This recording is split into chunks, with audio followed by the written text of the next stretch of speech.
সীমান্তের ওপারে বসে ফ্যাসিস্ট হাসিনা প্রতিনিয়ত নতুন নতুন চক্রান্ত করছে অভিযোগ করে বিএনপি মহাসচিব মির্জা ফখরুল ইসলাম আলমগীর সবাইকে সতর্ক থাকার আহ্বান জানিয়েছেন। কেউ বিশৃঙ্খলা কিংবা হঠকারিতা চেষ্টা করলে জনগণকে ঐক্যবদ্ধভাবে তাদের রুখে দেওয়ারও আহ্বান জানান ফখরুল। বর্তমান প্রজন্ম বুকের রক্ত দিয়ে দেশ থেকে সবচেয়ে বড় দানবটিকে তাড়িয়ে দেয়ায় এই প্রজন্মের প্রতি কৃতজ্ঞতা জানান বিএনপি মহাসচিব। বলেন, চারদিক থেকে আবারও অন্ধকার পাকড়াও করছে।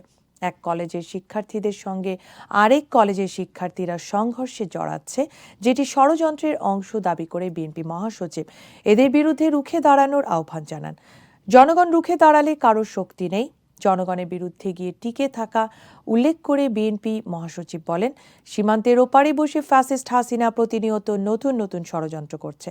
ফ্যাসিস্ট হাসিনা গত 15 বছরে 20,000-এরও বেশি তরুণের প্রাণ কেড়ে নিয়েছে দাবি করে বিএনপি মহাসচিব বলেন, সব বাধা উপেক্ষা তরুণরা যেভাবে প্রিয় মাতৃভূমিকে স্বৈরাচার মুক্ত করেছে, সেভাবে নতুন বাংলাদেশ গঠনে তরুণদেরই এগিয়ে আসতে হবে।